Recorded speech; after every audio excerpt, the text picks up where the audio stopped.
他这边的仪器都是坏的。7点31分13秒，机长终于意识到了问题，他向副机长请求确认航向。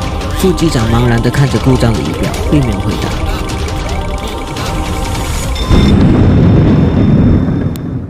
飞机以时速629公里的速度撞入台湾海峡之中。1998年1月1日，新竹空军基地开放军民合用，第一航厦开放普通民众搭乘客运航班。3月18日晚上，国华航空7623航班搭载着5名机组以及8位乘客，准备从新竹机场飞往高雄小港国际机场。直飞的机型为机龄5年的萨博 340B， 机身编号 B12255。机长费国榜，飞行时速10900小时。其中在萨博 340B 上也拥有6400小时的飞行时速。在此之前，机长已经连续飞了9趟，共计11个小时。而这也是他今天最后一趟航班，预计在8点5分抵达高雄后，终于就可以下班休息了。没想到，却也成为了他人生最后一次飞行。副机长洪启斌，飞行时速只有300小时。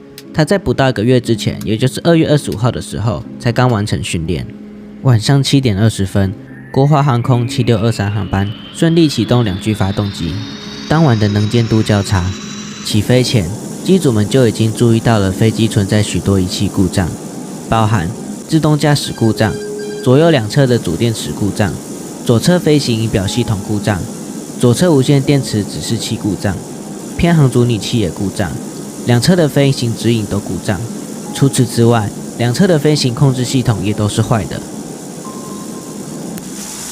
尽管飞机仪表几乎全坏，但机师们却选择继续这趟航程。这个荒谬的决定，也将造成一起无可挽回的悲剧。因为操控系统故障，机师在操作时必须用方向舵来控制飞机的方向。方向舵是机师脚下的2个踏板。有别于汽车的2个踏板，飞机的踏板是操控飞机的垂直尾翼，来大幅控制飞机的方向。由于左侧的仪表几乎全坏，因此在这趟航程中，机长必须坐在右侧的位置。原本副机长的工作是要监控仪表，但是他这边的仪器都是坏的，也没办法监控，因此他这次负责的工作主要就是跟塔台沟通。晚上7点29分9秒，国华航空7623航班获准从5号跑道起飞。Bravo 12255, runway 5 clear to take off. Runway 5 clear to take off. Bravo 12255.7点29分40秒，飞机已经爬升至高度1000英尺，并正常向管制员汇报。Taipei approach. Bravo 12255 1000 climbing 3000. Bravo 12255. 飞机左转进入新竹外海上空。7点30分4秒，塔台指示飞机继续爬升至高度3000英尺，并左转至航向230。Heading 260, maintain the attitude 12255. 此时，机长发现2号发动机的温度比1号发动机还要高，他决定手动调节油门来匹配发动机温度。他加大了1号油门的推力，因为推力不平衡，飞机开始向右倾斜。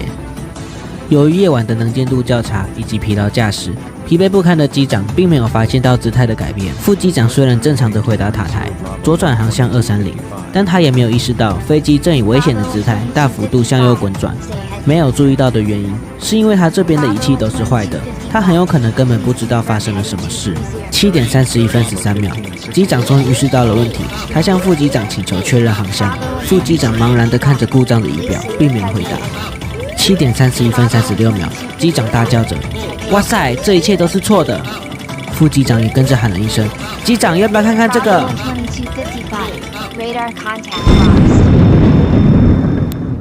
飞机以时速629公里的速度撞入台湾海峡之中，机上13人全数罹难。